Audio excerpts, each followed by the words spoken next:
नेताजी, दीपावली की ढेर सारी शुभकामनाएं आपको। दीपावली पर संदेश दे दीजिए। आज गोंडा अयोध्या के सारे मीडिया कर्मी यहाँ पर मौजूद हैं। सबसे पहले मैं आप लोगों को दीपावली की शुभकामनाएं देता हूँ और आपके माध्यम से इस पूरे अवध क्षेत्र, हुनर क्षेत्र की जनता को दीपावली की शुभकामना देता हूँ। नेताजी, मुख्यमंत्री डैशबोर्ड से एक सर्वे हुआ है जिसमें सितंबर माह में गोंडा जो कि 75वें स्थान पर आया है, सबसे पिछड़ा जिला साबित हुआ विकास कार्यों में। देखिए, एक डाटा हमने मंगाया था इसीलिए कि कहां पर क्या काम हुआ है। तो बहराइच लोकसभा के अंदर 23 प्रोजेक्ट स्वीकृत हुए हैं, जिसकी लंबाई 245 किलोमीटर और Kaiserganj 417 kilometre, Gonda 307 5 kilometre, Shravasti 344 kilometre. इस तरीके से हम देखते हैं तो जो 4 लोकसभा का फिगर मेरे पास है उसमें सबसे अधिक कैसरगंज है, 417 किलोमीटर सड़क अब तक सरकार के द्वारा बनाई जा चुकी है। अब किस कारण से पिछले पायदान पर, और अभी भी काम जारी है और कई प्रोजेक्ट जो है, बड़े बड़े प्रोजेक्ट जो है एकदम सैंक्शन के कगार पर है। और सड़कों के मामले में हमारे मंडल की तस्वीर बदल चुकी है। अच्छा नेताजी, दीपावली का पर्व है, दीपावली के पर्व को लेकर ही समाजवादी पार्टी के मुखिया अखिलेश यादव ने कहा है कि दीपावली पर जो दीपोत्सव किया जा रहा है वो फिजूल खर्ची है। हिंदू और सनातनों की इससे सीख लेनी चाहिए, क्रिसमस देखना चाहिए, यूरोप से सीख लेनी चाहिए। क्या लगता है आपको कि दीपावली पर इस तरह का बयान? देखिए, लगता है कि अखिलेश जी के पास भी सलाहकार गलत आ रहे हैं। अखिलेश जी खूब सनातनी है, वो कृष्ण भगवान का मंदिर बना रहे हैं, उनके ना कहने से कुछ नहीं होने वाला है।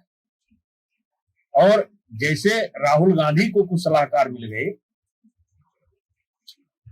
और एकदम उनको सनातन समाज से एकदम अलग थलग कर दिया, लगता है उसी में से कोई इनके पास भी आ गया है। और ये परंपराएं, ये त्योहार, इसको कोई बदल नहीं सकता है और किसी समाज का त्योहार नहीं बदल सकता है।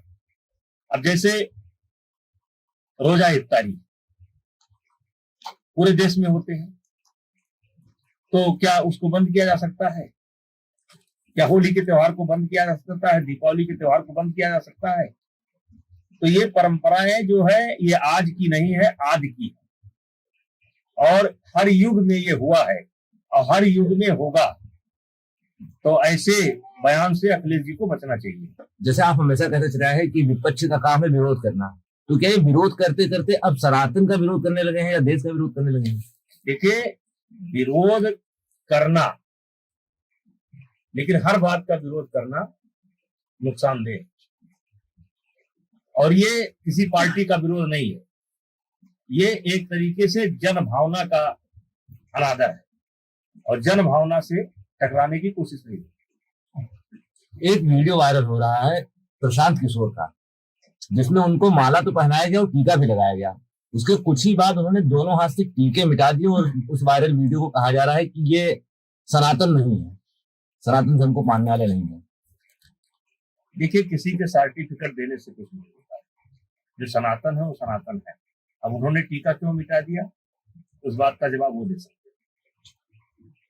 इस बार दिल्ली में भी पटाखों की परमिशन दी गई है, जिसके बाद वायु प्रदूषण हर बार की तरह बहुत ज्यादा खराब हुआ है। क्या कहेंगे, ये इजाजत देना सही था? देखिए, क्योंकि संजोग से मैं हेलीकॉप्टर से चलता हूँ कभी कभी, तो जिस तरीके से पराली जलाई जा रही है, और ये एक जगह नहीं हर जगह जलाई जा रही है, तो जब तक स्थानीय स्तर पर पराली रोकने का इंतजाम नहीं होगा, किसानों को समझाया नहीं जाएगा, इसका नुकसान बताया नहीं जाएगा, क्योंकि वैसे तो नहीं मालूम पड़ता है लेकिन जब आप हवाई यात्रा करिए, विशेष करके जब आप हवाई जहाज से चलते हैं तो आपको नहीं दिखाई पड़ेगा। जब आप हेलीकॉप्टर से चलते हैं तब दिखाई पड़ता है कि छोटा सा खेत के टुकड़े में अगर आग लगा दी जाती है तो कितना धुआं निकलता है। तो ये एक जगह से नहीं है, ये सब जगह कंट्रोल करना चाहिए। और पटाखा का परमिशन दिया है, पटाखा एक बहाना है, पटाखे से बहुत कुछ होने वाला नहीं है। ये जो एक खेत जलते हैं तो आप कल्पना करिए कि कितने पटाखे, कितना प्रदूषण, एक खेत एक टुकड़ा। ये ऊपर से कभी हेलीकॉप्टर से यात्रा करिए तब आपको दिखाई पड़ेगा कि कितने आज भी ना जानकारी के कारण कितने फसल जो है खेत में जला दी जाती है। एक दिन की रोकथाम की जरूरत नहीं, हमेशा नहीं, ये तो थाने वाइज जिम्मेदारी होनी चाहिए, डिस्ट्रिक्ट वाइज और थाने वाइज जिम्मेदारी होनी चाहिए।